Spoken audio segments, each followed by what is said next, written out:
Vidas negras importam. Sonhei. Sonhei que estava morta. Vi um corpo no caixão. Em vez de flores, eram livros que estavam nas minhas mãos. Sonhei que estava estendida no cimo de uma mesa. Vi meu corpo sem vida, entre quatro velas acesas. Ao lado, o padre rezava, comoveu-me a sua oração. O bom, o bom Deus, ele implorava para me dar a salvação. Suplicava ao Pai Eterno para amenizar o meu sofrimento, não para me enviar para o inferno que deve ser um tormento. Ele deu-me a extremoção. Quanta ternura eu notei. Quando foi fechar o caixão, eu sorri e despertei. Sonhei. Carolina Maria de Jesus. Salve, meu nome é Plínio Camilo. Eu tenho um grande prazer de estar apresentando notas e escurecimentos gerações. E aí, hoje, eu ofereço essa conversa para o querido Zulu Araújo e também as memórias das minhas queridas tias, Lucila da Silva Dias, Antônia da Silva, Edith da Silva e Júnia Camilo. E hoje eu tenho o prazer de conversar com a Gi Matos. Salve, Gi, bem-vinda, muito prazer. Bem-vinda, querida.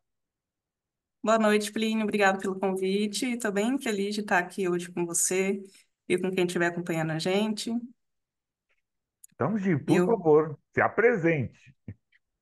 então, eu sou de Matos, tenho doutorado em letras, na área de estudos literários, sou novata aí nas escritas, publiquei recentemente no Cadernos Negros, e vou fazer uma leitura para vocês, então, aqui de um poema que foi publicado no Cadernos Negros 45. E esse se chama Benção e é uma homenagem aos pretos e pretas velhas. Benção, avó, benção, avô, e recebo o sinal da cruz, e sinto as folhas pelo meu corpo, e as lágrimas já saem rolando, com o abraço dos pretos e pretas velhas. Mizifi sabe que não está só. Mizifi sabe que a luz não se apaga. Com a benção de Santa Bárbara, Mizifi, nenhuma tempestade te derrubará. Vovó Maria Conga e Pai Benedito, vovó Cambinda e Pai Guiné, com os segredos de Aruanda e o palito de sebo entre os dedos, nos auxiliam com sua fé. É a minha homenagem aos nossos antepassados. Escrevi com muito carinho, porque eles muito me inspiram, os pretos velhos. Faço parte da religião de matriz africana e tenho bastante influência, da religião nos meus textos. Então, querida, me conte assim, em que lugar você está? Conta pra gente em que lugar você está falando, onde foi feito tudo, por gentileza. Isso. Eu sou de Ilha Solteira, São Paulo, mas já há muitos anos moro aqui em Três Lagoas, Mato Grosso do Sul, e já sou sul-mato-grossense, então.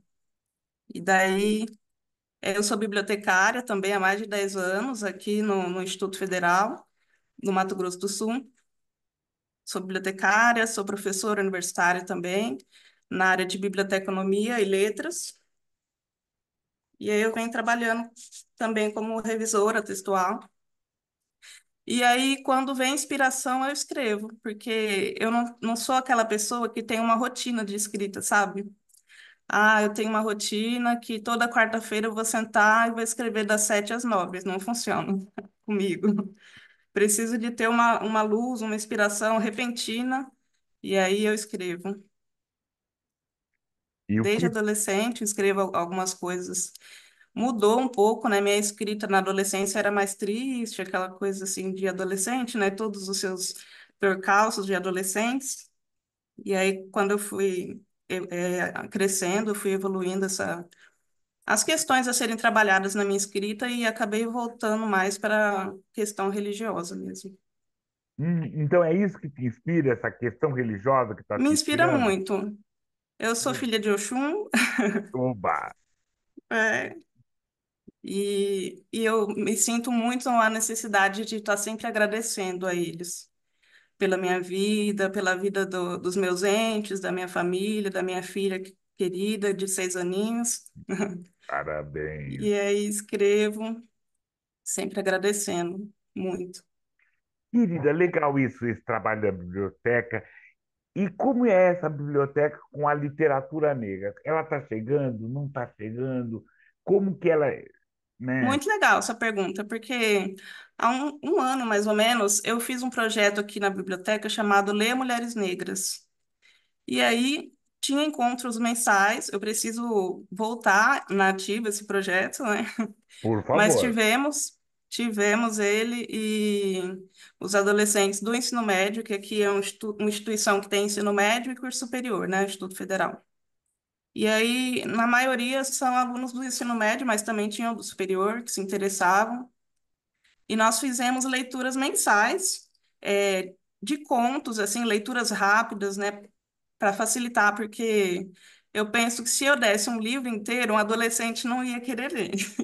No meio de tanto estudo com prova, né? Aí eu pensei, vou trabalhar com contos e poesias e trechos de livros, né? Eu cheguei a trabalhar com o Quarto de Despejo, da Carolina Maria de Jesus, mas trabalhei em trecho com os alunos e lemos Cidinha da Silva, lemos Mãe Beata de Iemonjá, lemos até texto de música. No caso, a gente trabalhou com a Lued Luna, trabalhamos com a música dela. Foi bem interessante e eu pretendo voltar com esse projeto aqui na biblioteca.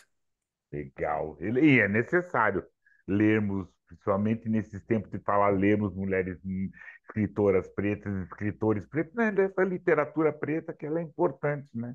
Graças a Sim, ela no a gente está geral. aqui e as pessoas estão nos assistindo, né? Com Isso. certeza. Mas aí eu dei esse foco para a leitura de mulheres, porque além de ser mulheres, são negras, né? Então já tem duas exclusões daí. E aí tem essa invisibilidade no mercado editorial, né? E, e eu cheguei a trabalhar com isso no meu doutorado também, que eu fiz na Universidade Federal do Mato Grosso do Sul, aqui de Três Lagoas. Fiz doutorado em letras, estudos literários, e eu trabalhei com orixalidades na literatura afro-brasileira escrita por mulheres. E Sim, aí foi um nossa. tema assim, chegou a ser um pouco polêmico na academia. Ah, com Pouco se certeza é, fala né? sobre isso, sobre orixalidades. Tive que Primeiro, tentar pri- definir. primeiro, não, mas vamos destrinchar isso, querida, por favor, se você me permitir. Primeiro, assim, tudo bem. Como foi achar o orientador ou orientadora? Como foi Foi achar? difícil. Imagino. Não tinha aqui, o meu orientador, ele trabalha muito a questão da literatura marginal e da literatura de cordel. Eu não encontrei um orientador que fosse já especializado em afro-brasileira aqui. Você Então, ele será. foi estudar comigo. Ele foi Você estudar o assunto será. comigo. Será você. E nós fomos nos orientando juntos. Beleza, beleza. E aí, Deixar até um abraço aqui para ele, professor Ricardo Magalhães Bolhões, que foi meu orientador. beleza, beleza. Me conte, querida, e daí como foi os resultados? Primeiro, beleza. E esse estudo, como foi? Partiu do quê? Foi para onde? Que foi com... Uhum. Eu demorei para conhecer a literatura afro-brasileira. No meu ensino médio não tinha. Não tinha ainda a lei 10.639, né, que é aquela lei que diz que no ensino médio e fundamental a gente precisa ter a história e cultura afro-brasileira. Essa lei tem 10, 11 anos. Então, no meu ensino médio não era obrigado ainda, e eu não conhecia. Eu conheci já na faculdade, Carolina Maria de Jesus, já estava adulta, e eu fiquei maravilhada com com a escrita, né? Comecei com Carolina Maria de Jesus já no quarto de despejo. Fiquei assim maravilhada e chocada também, né, com como ela escrevia sobre a fome, né, daquela forma tão realista. E eu falei, nossa, eu quero conhecer mais sobre isso. E aí eu conheci Cidinha da Silva, o Exu em Nova York, Os Nove Pentes da África, foram os dois textos dela que eu trabalhei no meu doutorado. E eu trabalhei com três escritoras. Eu selecionei Cidinha da Silva, Ruth Guimarães e Mãe Beata de Iemonjá. Beleza, beleza. A Mãe Beata de Iemonjá foi muito interessante porque é o livro Caroço de Dendê, né, dela, que ela traz contos que, na verdade, são itãs, né? Uhum. Itãs, aqueles contos que são lendas iorubá.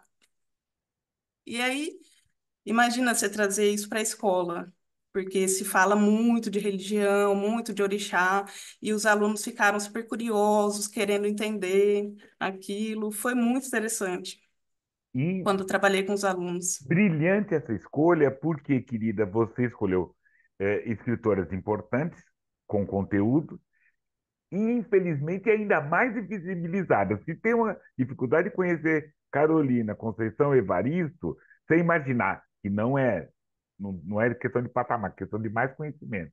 Serem mais Uhum, conhecidas em determinado momento. Mãe Beata de Manjá, Ruth Guimarães, nossa, né? Ela está aqui no interior de São Paulo, né? Quer dizer, não está. Ela veio, nasceu aham, aqui em Cachoeiro Paulista, perto de São Paulo, isso, capital.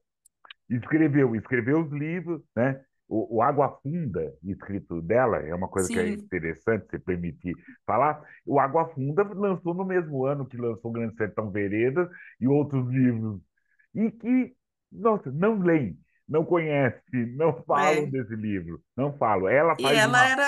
trabalhava junto com, tinha muito contato com Antônio Cândido, né? E as pessoas conhecem mais Antônio Cândido do que a Ruth Não, Guimarães. completamente. É uma questão de masculinidade também, né? Sim, sim, as exclusões que você falou, né? Uma mulher negra, né? É, Que foi lá estudar, queira ou não queira, gosta ou não gosta, a gente tem várias críticas, mas estava lá com o Mário de Andrade falando com ele, foi lá, sim, veio, trabalhou, participou disso, teve naquela história, fez tudo, trabalhou com uma questão do folclore, trabalha com uma questão do afro-caipira, que é uma questão de uma linguagem isso. banta aqui em São Paulo, né? Isso é É muito legal, verdade. muito interessante a mãe Beata. Então, assim, é muito legal esse resgate de falas, né? De três Aham. lugares, Minas, Bahia, São Paulo. Bacana isso, bacana É, mesmo. eu gostei bastante. Tive bons resultados, boas análises, assim, da Ruth Guimarães. Eu trabalhei com um livro, Contos Negros. Beleza. E E assim, eu pude perceber, né, o quanto que esse tipo de literatura dá o foco nessa questão da orixalidade, que foi o que eu utilizei como basilar na tese, pode combater o racismo religioso, né, Uhum. Com por certeza. meio da literatura. Por Eu meio, achei isso muito interessante. por meio. Isso com certeza, valioso, valioso. Depois você deixa, por favor, para. Ele está disponível, né? Ele está. Ainda não está, porque tem a base de teses e dissertações de todas as universidades do Brasil. A minha ainda deve estar quase publicando. Perfeito, Assim que por publicar, eu te favor. envio o link. Não Porque eu envie. defendi em fevereiro. Não, tá quente, né? É. Olha que coisa. Tá aqui. Mas destrincha pra gente o que foi essa orixalidade. Não sei se eu pronunciei certo, me perdoe. Então, a orixalidade é assim, nós temos aí na morfologia da palavra, né? A palavra orixá. Então, é isso mesmo, é falar dos orixás e tudo que envolve as religiões de matriz africana, seja Umbanda, Candomblé, Quimbanda, todas as religiões de matriz africana, trazer os elementos culturais culinários, tudo que se trata, que tem a ver com os orixás e as religiões de matriz africana. No texto, também trata de catiços, na Umbanda seriam aí o Exu, Pombagira, Preto Velho, Maru, Joerê, que alguns falam do Cosme e Damião, todos esses daí. Nos textos apareciam muito e eram muito gostosos de ler para mim. Sim, são assim. É ter esse olhar, esse momento, essa. Quer dizer assim, né? Aviso para todo mundo. Leiam escritores negros e também leiam escritoras negras que têm isso, né? Porque a base Uhum, do nosso estar, né? É esse religar entre os negros, religar com as Áfricas, religar com esse Brasil negro que a gente está construindo, né? é Está verdade. fazendo, está fazendo. Conte mais, querida, por favor. Ó, falando aqui dos catiços, então eu tenho um texto aqui, um poema específico para Dona Rosa. E é o nome do poema, chama Dona Rosa. Ele foi feito para Rosa Caveira, que é uma pombagira. Vou ler aqui. Ela pode se mostrar velha ou até com uma beleza jovial. Metade mulher, metade caveira, nada que sai de sua boca é banal. Sacode o pó que ela chegou. Já dizia o ponto. Todos na gira preparados, aguardando o seu encontro. Ela fala por enigmas, sempre tão misteriosa. Nela tenho a minha fé. Rosa caveira, moça formosa. Bebe vinho e rodopia no salão com um tom sombrio. Quando recebo um abraço dela, sinto um gostoso arrepio. Ela mora na Calunga, grande amiga de Exu Caveira. Sempre que entrar no cemitério, peça licença da porteira. Ah, É isso, homenagem bacana. para Pombogira Rosa Caveira. Bah, nossa. Não, eu estou super curioso, querida, por gentileza. Eu perdi o foco. Quero ouvir mais da sua tese, assim, porque é muito, muito interessante, muito emocionante, muito tem história para contar. Por favor. Com relação à tese? Lógico, você abriu a porteira, querida. Agora vai. Sim, bom, a Cidinha da Silva, que me apaixonei pela escrita dela, eu acho muito interessante até, porque na tese, na parte assim de fundamentação teórica, eu vim, né, trazendo aquela questão de o que que é literatura afro-brasileira, e por que afro-brasileira ou negro-brasileira ou afrodiaspórica, e eu vi assim, bom, nenhum está errado, né? Hum, Apenas a afro-brasileira, eu usei muito o Eduardo de Assis Duarte, que ele fala, traz lá a definição de literatura afro-brasileira, define 5 elementos que, que compõem, trouxe Cult, que fala o que é literatura negro-brasileira, que é o termo que ele prefere, e aí eu vi em uma entrevista da Cidinha da Silva, né, o que que ela preferia que chamasse a escrita dela. E ela dizia, pode ser afro-brasileira, negro-brasileira, ou afrodiaspórica, ou literatura escrita por mulheres negras. E eu fiquei assim, nossa, é verdade, pode ser tudo isso. sim, sim, né? E Essa aí eu, literatura de autoria brasileira, a é, autoria negra. autoria negra. É isso que.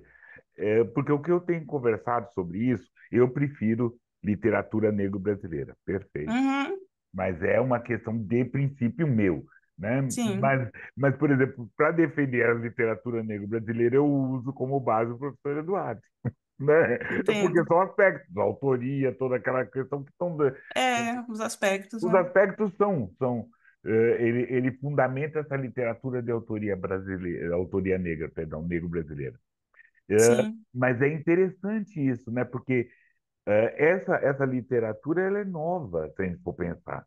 Né? Ela é. existe há muito tempo, nós temos vários precursores, mas ela pensada, ela é nova.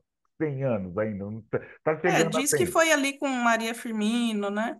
Sim, mas eles são precursores, né? Se você Sim, imaginar que eles teriam um dos princípios dessas literaturas é autor ou autor se assumir negro, tudo bem, Maria Firmina. sim, Machado de Assis, nenhum texto ele falou que se afirmava como negro, mas ele era. Mas porque sim. também naquele momento de abolição, onde tinha a escravidão, ser negro e preto era xingamento. Então, É, né? ele passou por aquele processo de embranquecimento, né? Além do que? Além Foi desse. um cânone porque passou pelo embranquecimento, assim, Exatamente. Mas tem daí, alguns estudos que dizem isso, né? sim, com certeza. O professor da CIS também tem Aham, uma discussão dele falando tudo. Aí a gente lembra do Lima. O que eu considero muito, querida, assim, para a gente também até pensar sobre a literatura negro brasileiro, essa literatura de autoria negra, quando ela começou, eu vejo com o Lino Guedes, se a gente for pensar. Lino Guedes é aqui também, aqui de São Paulo, um poeta, do século XX. Ele nasceu, ele escreveu bastante em Campinas. Ele foi editor de um jornal chamado Getulino, em homenagem desculpa, ao Luiz Gama. E o Lino Guedes foi muito interessante porque ele começou a pensar nessa literatura de autoria negra. O que é essa literatura de autoria negra? É o negro, é a negra escrevendo. isso. É isso assim. Protagonismo. Esse protagonismo, ele escrevendo e falando, dando o ponto de vista dele. E aí, coisas que dali para frente a gente dá para falar, deixar bem mais nítido assim. essa literatura negro-brasileira. Esses outros são precursores, né? Mas que aplicam os aspectos. Se a gente for pensar, começa lá na carta de Esperança, Esperança Garcia, né? Começa na carta dela, né? Sim, Então tem toda né? essa questão de literatura. Falei demais, desculpa, continue. Imagina, adorei te ouvir também. Continue, por favor, E aí Cris. eu trabalhei, como estava falando, com a Cidinha da Silva, com um Exu em Nova York, que é um livro de contos, e é, Os Nove Pentes da África, que é uma novela infanto-juvenil. E foi muito interessante, porque aí eu trabalhei com dois gêneros, né, diferentes, um pouco diferentes, né, a escrita. E eu gostei muito do livro Os Nove Pentes da África, que ela traz, vou dar o spoiler aqui, para quem Mas a gente para dá quem não também leu, depois. Para quem não leu, mas um tem que ler. resumo. Tem Um que ler. resumo da história, né? São nove pentes que o vô Francisco Airá, que a gente já vê pelo nome do personagem, né? Airá é um orixá. O Uhum. Francisco Airá, ele falece, que é o vô dos nove netos, e aí ele deixa nove pentes, e cada pente conta a lenda, a história do neto. Então tem o pente sabedoria, tem o pente, cada pente tem um nome, e traz uma história para a criança ou para o adolescente, para os netinhos dele. E eu achei muito linda essa história porque ela trata da morte para um público infanto-juvenil. E aí no texto ela traz os elementos de orixalidades, trabalha com alguns orixás, em alguns, por exemplo, ela pode falar do rio. Você que entende ali um pouco de religião afro-brasileira, você vai perceber que ela está falando de Oxum, porque ela fala do espelho, fala do rio, sabe? De uma forma sutil, ela traz os elementos, assim. E aí foi dessa forma que eu fui falando na tese, trazendo o que foi dito de forma sutil. E agora já no Um Exu em Nova York, não é sutil. Pelo título do livro, né, já temos aí o Exu. E, e vários contos, tem conto que ela fala de Exu catiço, né, que são os Exus na Umbanda, fala de malandro, Zé Pilintra, de forma também, você não tem certeza se é dele que ela está falando, mas parece que é. E aí eu fui trabalhando esses elementos na tese, muito interessante. Tenho certeza, assim, porque é esse nosso material. Para a gente falar de nós mesmos, é falar dessa nossa. E é um resgate. Volta, tá, a gente está falando dos aspectos, né? Da literatura de autoria negra. As tradições, né? Você recontar e contar essas tradições, né? Eu acho um achado, o Exu em Nova York, Sete Peitos, essas histórias, esses achados que a gente tem cometido, esses E o escritos. interessante, Plínio, é não ter mais vergonha, sabe? Porque eu mesmo já tive momentos assim que eu saí na rua e usei a minha guia, né, que eu sou umbandista, coloquei dentro da blusa a Uhum. guia, por causa dos olhares das pessoas, e eu não estava disposta a ficar chateada com o olhar dos outros. E agora não, eu já estou num ponto que eu coloco a minha guia para fora no dia que eu estiver usando, e os incomodados, né, que fiquem Que vire incomodados. a cara, que vire a cara. Olhe para o outro lado, o mundo é grande. Porque é a minha fé. E aí a gente colocar a nossa fé no texto, igual também outras pessoas fazem, não é nada errado. Né? É Porque algo que é nosso direito. a gente A sofre gente um teve Deus te que se. abençoe, né? A gente sofre um Deus te abençoe e nem toda hora fala, eu não acredito em Deus, eu não acredito no seu Deus. Não, Deus te abençoe, a gente entende que pelo menos, eu espero que alguém que fale para mim, me abençoe, né? Ele tem um Amém. carinho, pô, né? Sim. Tá ótimo, beleza, né? É. Carinho é Porque, sempre assim, bem-vindo, né? nós nos escondemos muito aí com a questão do sincretismo religioso, né? Que quando você sabe, quando os escravos vieram para cá, não podiam cultuar Exu, não podia cultuar Oxalá, Iemanjá, e aí eles foram transformando os orixás em santos católicos. Então, Nossa Senhora dos Navegantes é Iemanjá. Não, mas aqui vai ser Nossa Senhora dos Navegantes.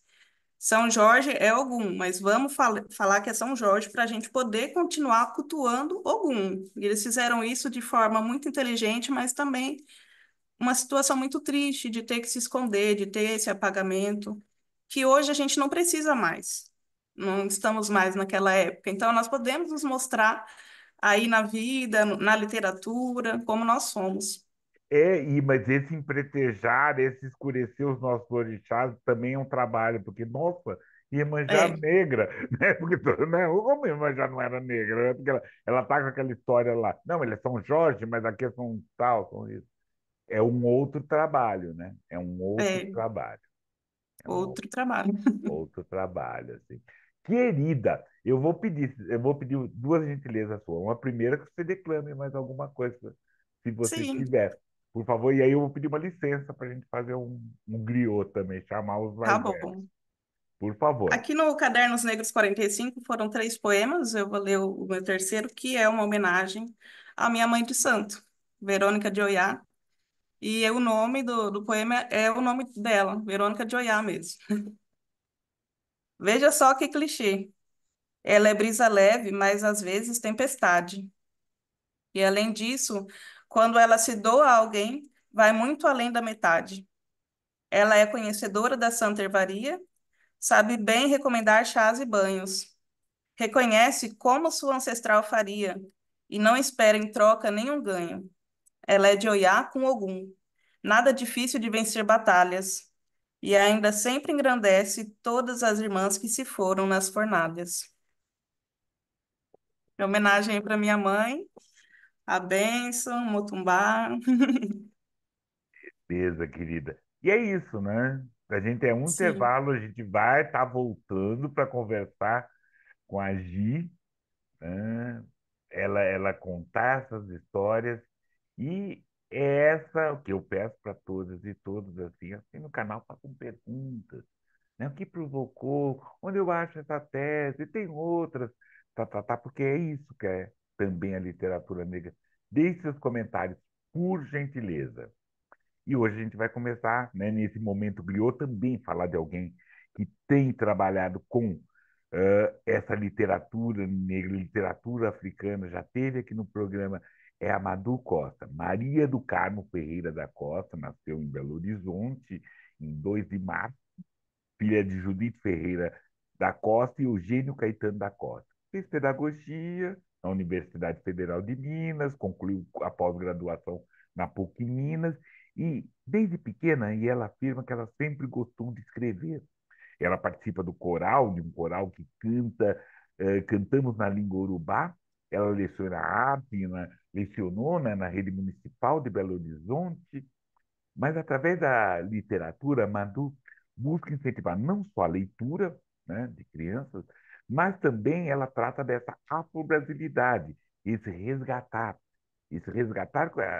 com essas nossas Áfricas, e resgatar com isso é trajetória, as trajetórias do negro brasileiro, né? Por onde ele passou, o que ele fez, quais foram os sincretismos, não sincretismos, mas o respeitar os mais velhos da terra, esse olhar para essa também importante cultura dos povos originais. Vamos dizer assim, ela começa a escrever, um dos primeiros livros dela é A Janta da Anta, de 2020, né? Ótima recepção. Logo depois, Meninas Negras, que ela faz todo um trabalho com essa discussão, né, de identidade do feminismo, dessa questão no contexto do racismo. Logo mais à frente, né, 2009, ela lança Quiomba e o Tambor de Nimbé, Caixa de Surpresa e Cadastro Desamarrado. Livros interessantes falando sobre essa literatura, esse olhar dela, esse trabalho. E aí vai, né? Vários trabalhos, lápis de cor, embolando as palavras, zumbi, até que ela escreve, né? Zumbi dos Palmares em Cordel. Toda a maioria da literatura, os traços, né? Esses trabalhos da Madu, a gente falou aqui, né, no Nota de Escurecimento. Então é importante prestar atenção, vai ter mais da Madu hoje, né?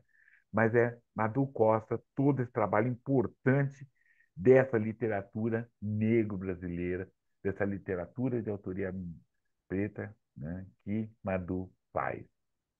E aí vamos continuar com a Gi.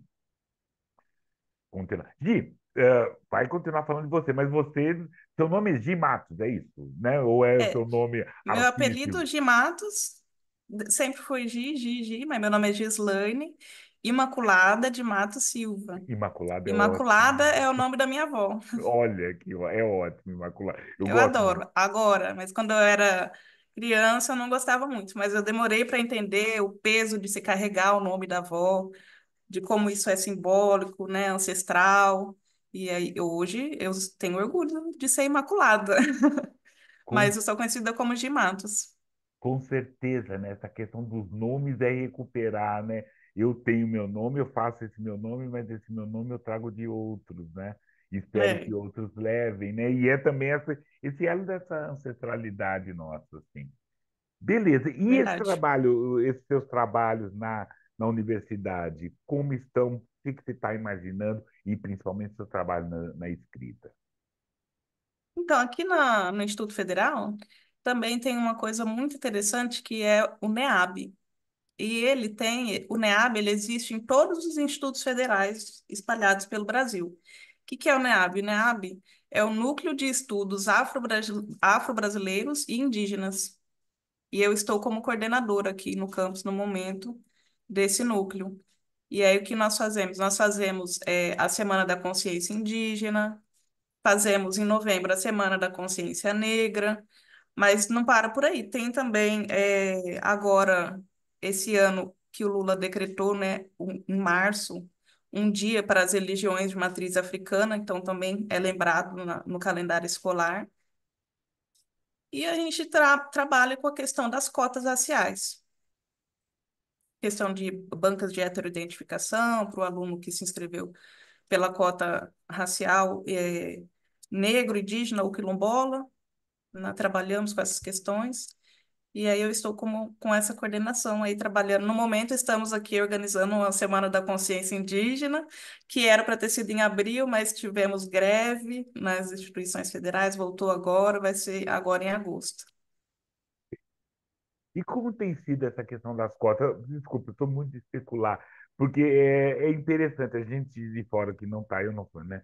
A gente vê essa cota sendo, né, desculpa o termo, usurpada, né? Ele É, alguém muito branquinho entrando em outros lugares, né? Não tendo, e aí, como é, tem tem, sido? tem uma discussão de algumas pessoas que são contra as cotas raciais, que acreditam que deveria ser cota social.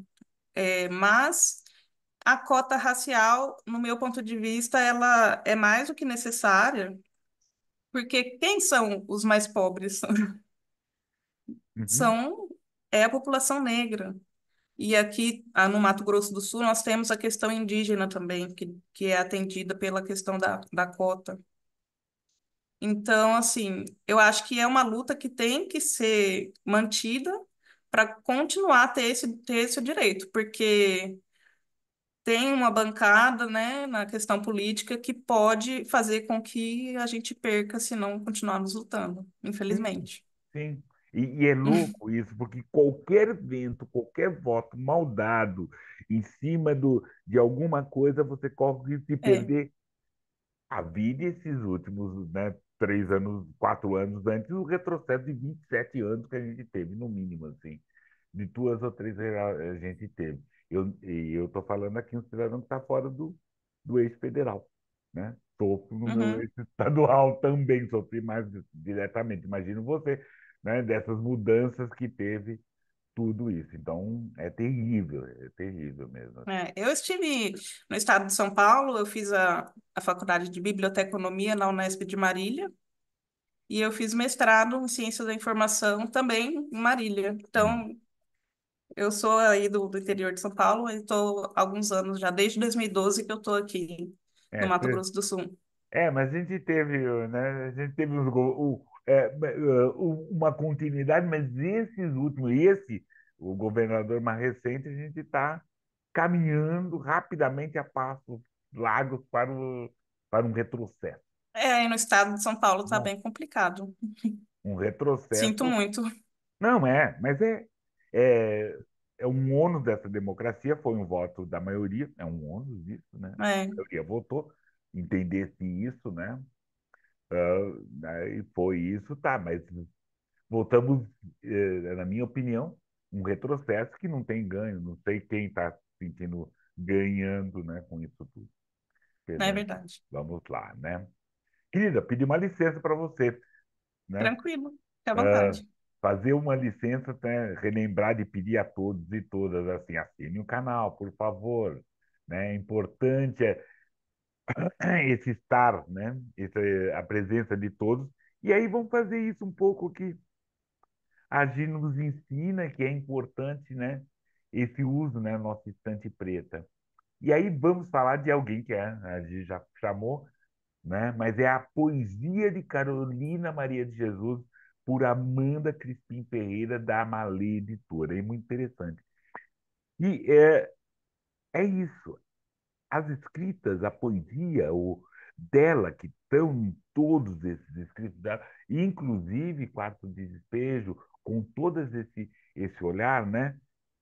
É bem interessante a gente falar, tanto é que o título, o subtítulo é Um estudo do projeto estético e de suas temáticas e de sua natureza quilombola. É isso. A escrita de Carolina Maria de Jesus é muito mais do que somente contar a história ou falar sobre essa, não é, né? Inclusive né? O Quarto de Despejo é uma poesia, uma poética pensada, falada, que reflete a vida, né? Que ela reconta ou conta todas essas vidas. Esse letramento, essa imersão nas congadas, essa musicalidade dos textos dela é muito interessante de se ver, né? De se entender, de se perceber, né? O olhar cuidadoso que a Amanda tem conduzem esses leitores pela morada da Carolina de Jesus, como ela alguém que queria ser escritora, que queria escrever, que escreveu, que falou em poesia, contou seus pontos de vista, contou suas verdades, é extremamente importante. Carolina, né? E a gente está, Gi fez um testemunho, tem milhares de outros, né? Que é Carolina Maria de Jesus não só abriu esse caminho para entender essa literatura negro-brasileira, essa literatura de autoria negra, mas como legitimou e emocionou muitos e muitos, e vai emocionar muitos e muitos de diferentes formas também. Então vamos lá. Poesia de Carolina Maria de Jesus, um estudo de seu projeto estético, de suas temáticas, de sua natureza quilombola, de Amanda Crispim Ferreira, Malê Editora. Um outro, né? Hoje nós estamos com a Malê Editora, esse Amor e Outras Revoluções. É muito interessante essa, falando do grupo Negrice, essa antologia poética, organização do Elê Someg, mas com várias escritoras, Amélia Alves, Ana Cruz, Cizinho Arrasta, Conceição Evaristo, Delei, é muito interessante, né? Esse grupo Negrícia, né, fundado em 1982, no contexto da abertura lenta, gradual e segura, né, que não foi, que marcou o fim da ditadura, esse coletivo Negrícia de poesia e arte crioulo abrigou em seu seio poetas ficcionistas empenhados em tomar a palavra, interferir na arena discursiva. A gente estava, né? Negrícia também irmão, né? Parceiro, né? Do Quilombo hoje aqui em São Paulo, dos gaúchos um pouco antes, do Grupo Palmares, dos baianos do Grupo Gen, muito, note isso, cheio de escritas importantes e valiosas, né? Isso que é interessante, valioso, é mostrado aí. Então, esse trabalho é muito interessante. E aí, passados 36 anos, ele faz parte dessa reunião antológica, né? Com remanescentes do grupo, com novas aquisições, mostra essa pluralidade como é esses orixás que escrevem, escreveram e estão escrevendo aqui, Jurema Araújo, Lia Vieira, Amor e Outras Revoluções, Grupo Nesigrícia, Antologia Poética, editora Malê. Por fim, falar em enciclopédia da diáspora africana. gente está falando de literatura, quarta edição de Ney Lopes, né? Selo Negro da Sumos Editorial. Essa obra ela reúne, nesse volume, uma massa importante de informações multidisciplinares sobre o universo da cultura africana e afrodescendente. Traz ao conhecimento um amplo assuntos, né? Verbete, uma ordem alfabética, onde inclui fatos, personalidades muito importantes. Né? Esse trabalho importante que o Ney Lopes, além de nos encantar com a poética, nos encantar com a música, nos encanta nesse relembrar. Enciclopédia Brasileira da Diáspora Africana, selo negro, Ney Lopes. E é isso, né? Assine o canal, continuar conversando com a Gi. É isso. Gi, mais poemas, mais algumas declamações para gente, querida? Eu posso apresentar um final, mas eu quero Ah, sim, pode. também Não dizer estamos no final, por de favor. sim, é que tem mais um aqui para ler. Ah, É, eu queria falar para você como que eu tive a honra, como eu fiquei honrada de publicar no Cadernos Negros 45 do Quilombo hoje.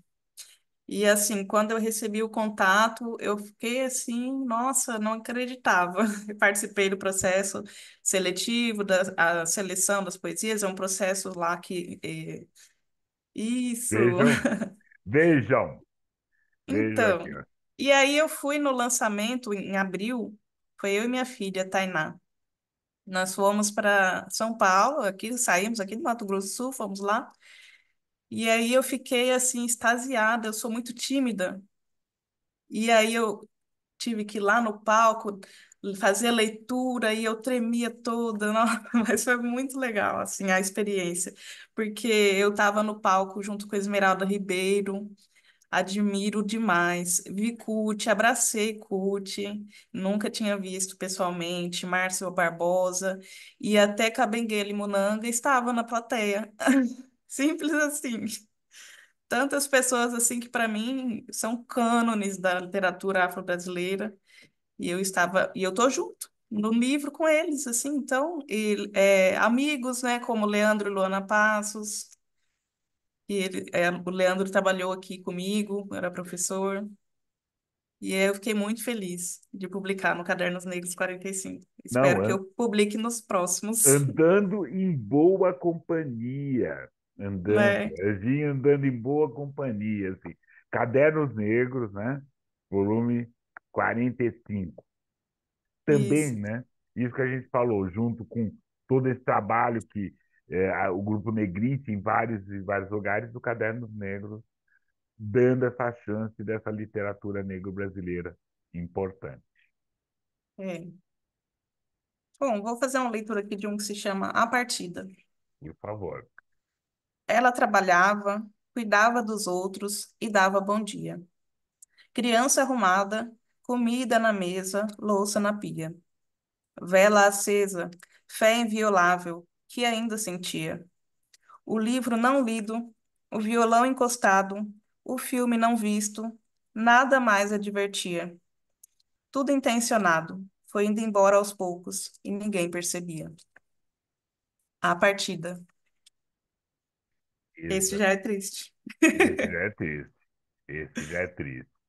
Mas vamos lá nesse momento a gente está falando, é, lembrar, pedir, né? Lembrar todos e todas assim no canal. E aí vamos sugestão, né? Para rever nesse nosso canal Relembrando, que ofereci essa conversa para Zulu Araújo e para as memórias das minhas tias, das minhas mais velhas, de Lucila da Silva, Dias, Antônia da Silva, Edith da Silva e Júnia Camilo, minha mais velha, que também, né, capinaram, abriram um caminho para eu estar aqui falando sobre literatura, né, tia?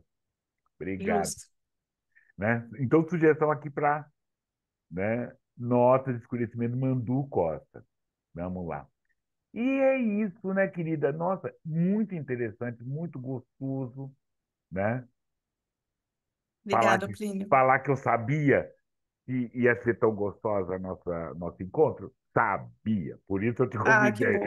Sabia mesmo, assim. Porque A gente sente, a gente vê, a gente lê, né? A gente vê. E sempre trazer essas escritoras dessa peculiaridade e alguém que está. Essa nova literatura, né?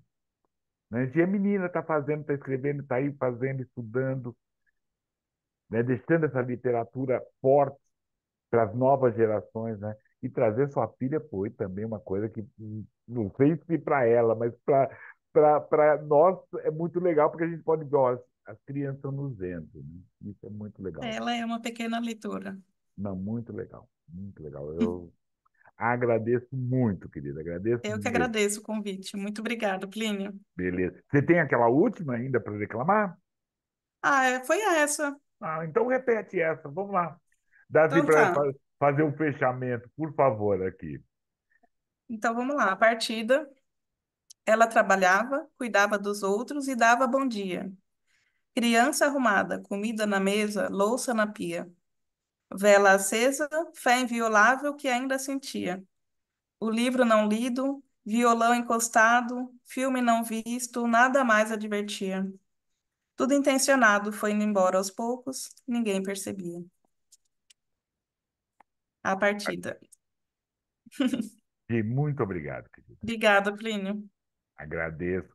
Agradeço a todos e todas. Assinem o canal. Vamos lá, divulgue essa conversa para que muito mais gente Axé para todo mundo. é, dê seu axé também para nós. Faça e vá, divulgue, busque, agitem todos os dados para ela e com certeza vai estar os dados de onde você possa ler e comentar, né? O trabalho, o estudo importante, né? Isso Porque a aí. Gia acaba sendo também, né, o nosso Exu, abrindo caminho para os entendimentos, né? E Ah, aí é agradecida. muito obrigado, sim. Obrigada, Plínio. Até Até, mais. até mais, tchau. Tchau.